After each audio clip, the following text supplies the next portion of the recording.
Hoje nós vamos conversar com o Coronel Carlos Eduardo de Franciscis Ramos, que é doutor em Ciências Militares pela Escola de Comando e Estado-Maior do Exército e hoje é o coordenador geral do Observatório Militar da Praia Vermelha. Coronel, muito obrigado pela sua presença aqui no Planeta Azul.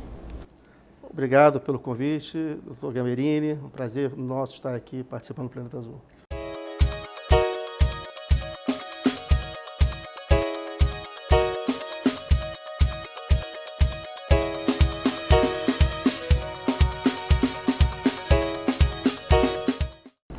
Esses resultados que o senhor aponta da intervenção federal, com a retirada das tropas militares, perduraram esses resultados? Bom, a intervenção ela foi planejada e o plano estratégico ele foi feito numa concepção de continuidade, né? Nós tínhamos um paciente na UTI.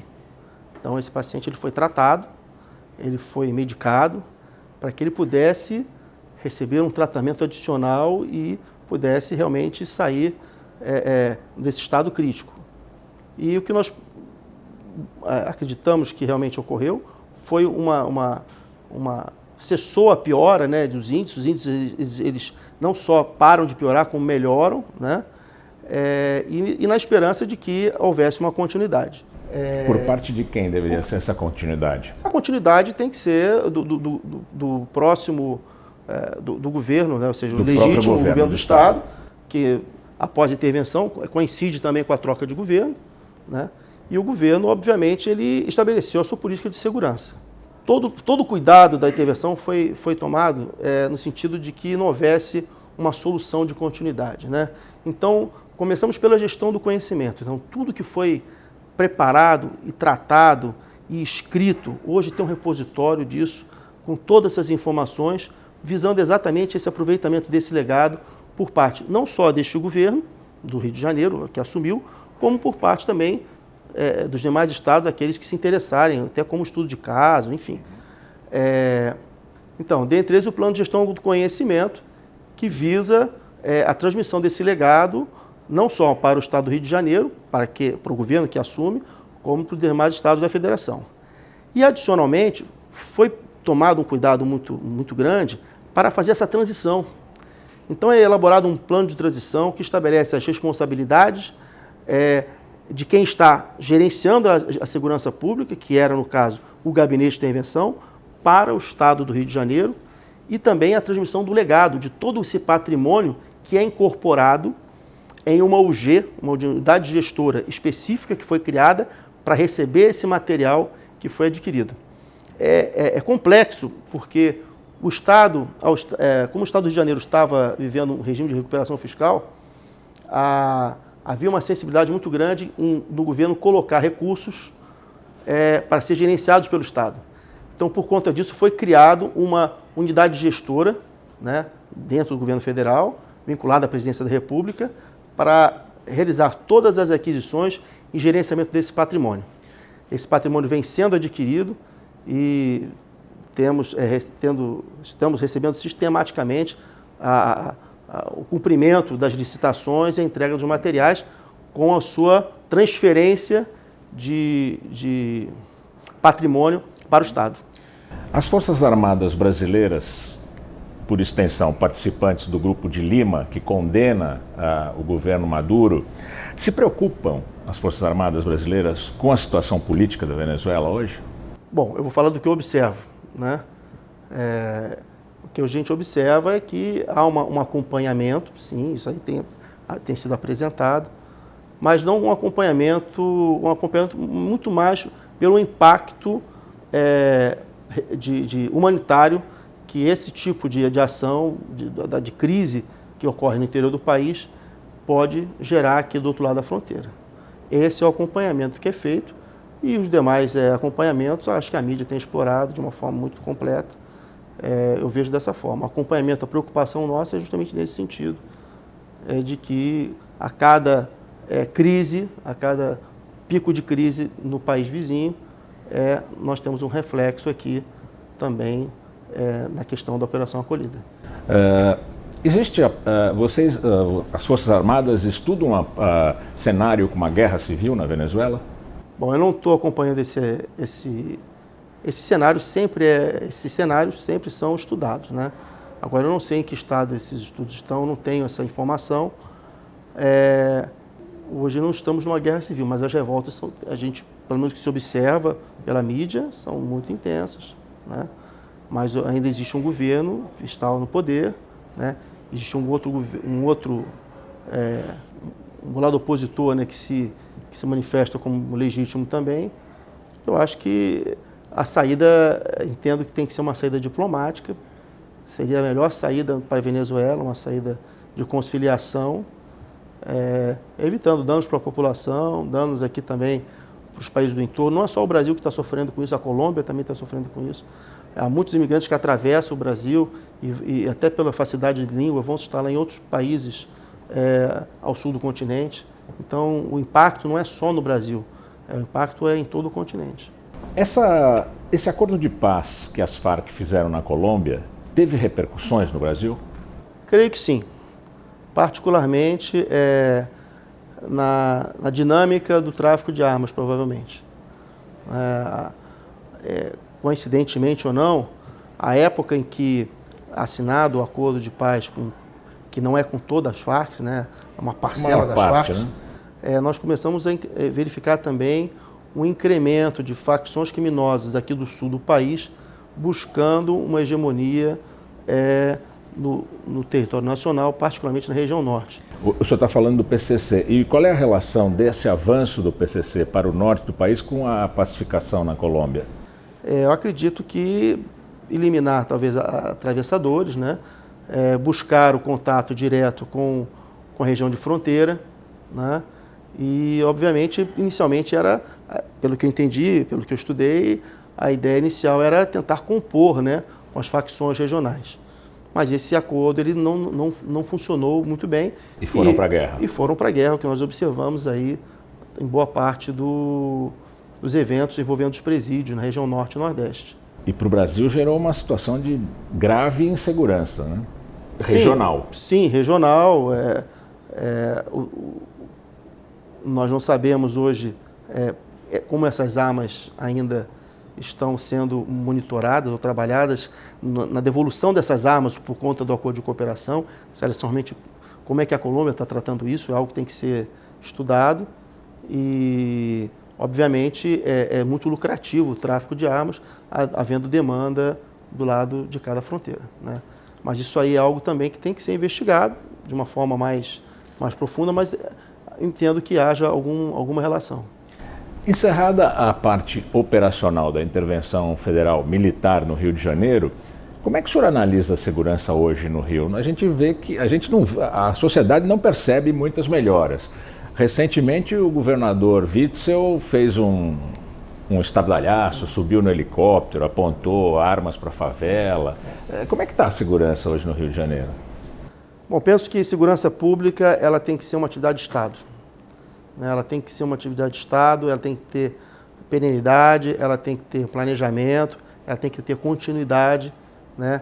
Ela deve se abster ou evitar entrar na questão política. Em lances espetaculares. Aí fica por conta da própria atividade de qualquer autoridade. Eu não cheguei a observar, assistir esse evento, mas em relação à intervenção federal, o que nós observamos é que o cuidado para que essa transição fosse feita, de maneira que ao dia 31 de dezembro, toda a transição já estivesse todos os processos estivessem de posse do novo governo, isso foi realizado. E assessoramos na medida, e aí o interventor federal assessorou, o secretário de Segurança Pública fez esse assessoramento, no sentido de que as estruturas, a arquitetura de comando e controle, a arquitetura estrutural da intervenção federal, desde o seu nível político, estratégico, operacional e tático, ela fosse mantida no sentido de dar continuidade àquelas políticas públicas que estavam sendo implementadas. E deram continuidade, é isso? Não. Parcialmente, houve uma modificação da estrutura da arquitetura do governo. Por falta de dinheiro ou falta de vontade política? Não tenho como precisar, mas O que nós observamos é que havia um instrumento muito consolidado, que era a Secretaria de Segurança Pública. A secretaria englobava as secretarias, as polícias civil e militar, e era um ativo importante dentro era um ativo que deu certo, ou que vinha dando certo, com várias iniciativas positivas, até mesmo antes da intervenção. Tinha um plano estratégico, tinha um Instituto de Segurança Pública, um instituto sensacional, um ativo que tinha segurança pública, no sentido de mapear todos os dados de crime, com um grupo de trabalho que entregava mensalmente. Continua entregando, sim, mas estava totalmente integrado com as atividades estratégicas, até mesmo com o mapeamento de mancha criminal. Então, mancha criminal, ou seja, onde há maior incidência. A metodologia da mancha criminal é aplicada por parte desse instituto, com toda a tecnologia que ele tinha, aplicadas às ações estratégicas. Isso localizava da Secretaria onde de Segurança havia Pública. maior incidência de crime. Você permite reforçar o policiamento onde precisa mais e, obviamente, os índices vão caindo como realmente aconteceu e é comprovado pelos dados oficiais. Isso foi o que foi entregue, né? Eu acho que o crime do Rio de Janeiro também é dinâmico. Então, a gente tem, o que a gente observou no passado, é que existem crimes que ficam em baixa, aí ele diminui aqui, aumenta outro. Então, eu acho que ainda é cedo para que a gente possa estabelecer uma análise desse modelo adotado pelo novo governo, né, em que pese eles terem adotado um modelo próprio.